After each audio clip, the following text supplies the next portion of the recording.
কি করছো এটা? কি করছো? কোথায় যাচ্ছ তুমি? কোথায় যাচ্ছ? হ্যাঁ, কোথায় যাচ্ছ? তুমি কোথায় যাচ্ছ? ব্যাগ নিয়ে কোথায় যাচ্ছ? ব্যাগ নিয়ে বাইরে নিয়ে চলো। এটা দাদু ভাই বেরোবে, আমরা বেরোবো তো। চলো চলো। এটা কি গাড়ি নাকি? এটা কি গাড়ি? এরকম করছো, এটা কি গাড়ি? হ্যাঁ, হাট। হ্যালো ফ্রেন্ড, আমার নতুন আরও একটা ব্লগ তোমাদের ওয়েলকাম জানিয়ে শুরু করছি। তোমরা যেদিনকার ব্লগটা দেখছো সেদিন ছিল বুধবার।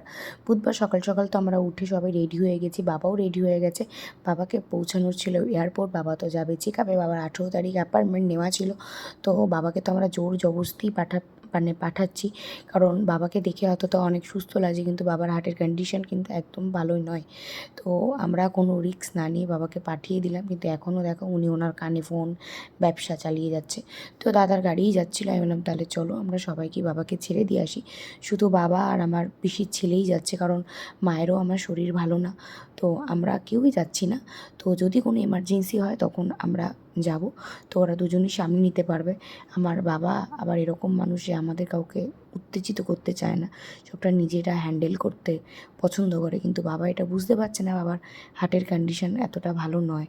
তো আর এখানে দাদার ছেলে গাড়িতে উঠলেই তো বমি করে, তাই জন্য ওকে একটা প্লাস্টিক দিয়ে বসিয়ে রাখা হয়েছে। যেহেতু মেয়েটা বাড়িতে পড়ছে, ওকে আর আনা হয়নি। আর বাবা ওদেরকে খুব ভালোবাসে, এতগুলো মানে কদিন লাগবে আমরা বুঝতে পারছি না। তো ওই জন্যই আমরা চলে গেলাম গিয়ে বাবাকে ছেড়ে দিয়ে আসতে।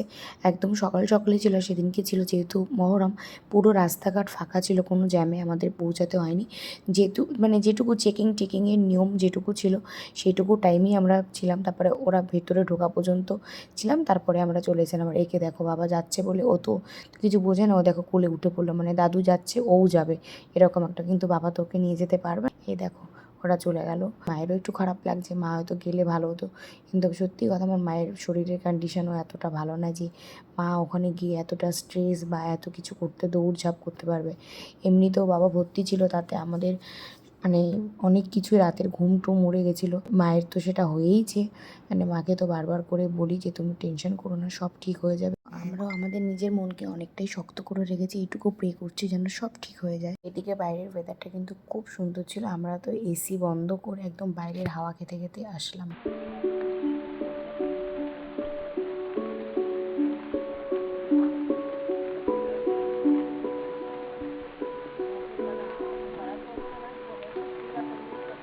তো বাড়িতে এসে খিদে পেয়ে গেছিলো, আমি তো একটু খেতেই নিচ্ছিলাম। আর এখানে দেখো বেগুন ভাজা দিয়েছে, ও কী করলো শুধু বেগুন ভাজাগুলো খাচ্ছে। আর এদিকে বড়টার জন্য বৌদি করছিল ঘি দিয়ে ডিম দিয়ে চাউমিনের মতো করে ম্যাগিটা করে দিচ্ছিলো। আর ও তো পারলে ওই কড়াইয়ের মধ্যেই ঝাঁপ দিয়ে পড়ে। এই জিনিসটা কিন্তু আমার মাই বানাতো।